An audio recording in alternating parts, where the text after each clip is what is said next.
Алуминиумот е најраспространетиот метал на земјата, но тој е скап затоа што за негова екстракција потребно е големо количество на електрична енергија. Алуминиумот е добар спроводник на топлина и електрична енергија. Тој има мала густина и не е подложен на корозија. Ова го прави многу корисен за авиони, лименки, електрични кабли и тавчиња за готвење. Алуминиумовата руда се вика боксит. Со прочистување на бокситот се добива алуминиум оксид, кој што е бел прав.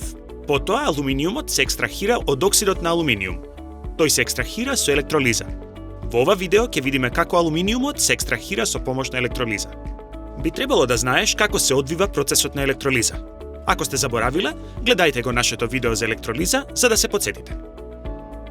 Во текот на електролизата јоните се движат низ електролитот, така што алуминиум оксидот треба да се стопи за да може да се одвива овој процес. Алуминиум оксидот има многу висока температура на топење, повисока од 2000 степени Целзиусови. Така што наместо да се стопи, алуминиум оксидот се раствора во стопен криолит.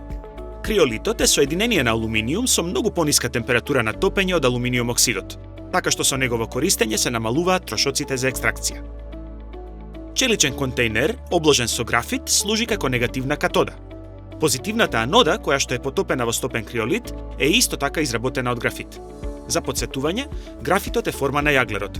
Кога ќе се вклучи батеријата и тече електрична струја, алуминиумот од алуминиум оксидот, растворен во криолитот, се добива на негативната катода и паѓа на дното од контејнерот. Тука тој може да се испушти како чист метал во течна агрегатна состојба. Алуминиумот тоне на дното затоа што е погуст од растворот на алуминиум оксид во криолит. Кислородот од алуминиум оксидот во криолитот се издвојува на позитивната анода. Кислородот реагира со јаглеродот од графитот, при што се формира јаглерод диоксид.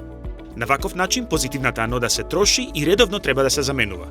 Ова е уште една причина зошто екстракцијата на алуминиум е скап процес. Вкупната хемиска реакција на овој процес е од алуминиум оксид се образуваат алуминиум и кислород. Ајде да ги видиме хемиските реакции што се одвиваат на електродите. На негативната катода, каде што се добива алуминиум, јоните на алуминиум од растворениот алуминиум оксид во стопениот криолит се редуцираат. Тоа значи дека тие примаат електрони. На позитивната анода кислородот реагира со јаглерод, при што се добива јаглерод диоксид. Јоните на кислород се оксидираат, тоа значи дека тие испуштаат електрони. Од ова видео треба да научиш дека екстракција на алуминиум се врши со електролиза. Алуминиум оксидот треба да се стопи за да може јоните да се движат слободно, а за да се намали неговата температура на топење, тој се раствора во криолит. Анодата постепено се троши затоа што кислородот од растворот реагира со јаглеродот од графитната анода, при што се добива јаглерод диоксид со што анодата се троши и треба редовно да се заменува со нова. Екстракцијата на алуминиум е многу скап процес затоа што за негово одвивање е потребно големо количество на електрична енергија. Доколку ти се допадна видеово, сподели го со другарчињата. За повеќе интересни содржини посети ја нашата веб страница naukazadeca.mk.